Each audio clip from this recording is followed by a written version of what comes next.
মমতা বন্দ্যোপাধ্যায় বলেছিলেন আমি এসআইআর করতে দেব না, এখনো বিরোধিতা করছে।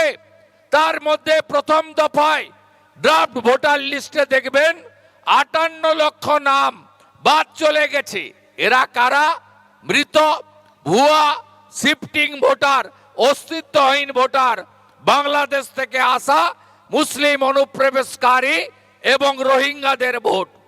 আমাদের সঙ্গে লোকসভা নির্বাচনে তৃণমূলের ডিফারেন্স মাত্র 41 লক্ষ। আমরা 2,33,00,000, ওরা 2,75,00,000-এর কাছাকাছি।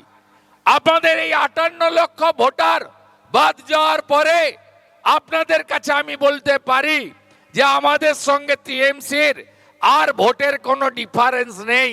কারণ এই ভোটের 90%-এ বিকালবেলা ক্যামেরা বন্ধ করে কেশপুর মডেল লোকসভা ভোটে আপনারা দেখেছেন আমাদের প্রার্থী হিরণকে 2.5 ঘন্টা আটকে রেখে সেখানে কিভাবে ছাপ্পা মেরে 1.5 লক্ষ ভোট একটা লোকসভা থেকে লিড করিয়েছে। পিংলারও অনেক গ্রামে হয়েছে, সবংয়েরও অনেক জায়গায় হয়েছে।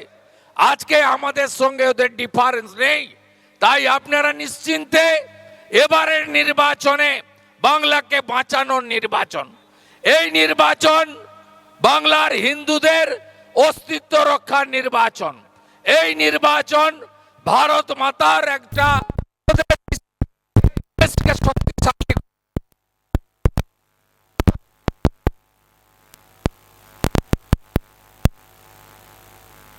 তাহলে পশ্চিমবঙ্গ বাংলাদেশ জামাতের রোগ ঢুকে গেছে এখানে।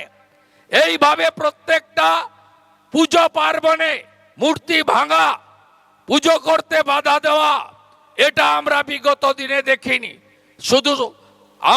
শুধু নয়, আদিবাসীদেরও বিভিন্নভাবে তাদের উপর অত্যাচার করা হচ্ছে।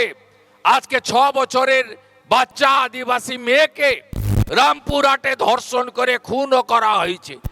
আপনারা দেখেছেন কালী পুজোতে দক্ষিণ 24 পরগনা জেলার কাকদ্বীপের সূর্যনগরে মা কালীকে প্রিজন ভ্যানে তুলে নিয়ে যাওয়া হয়েছে।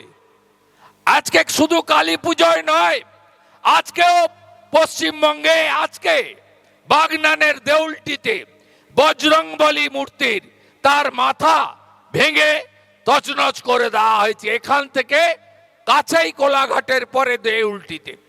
এই হচ্ছে হিন্দুদের অবস্থা।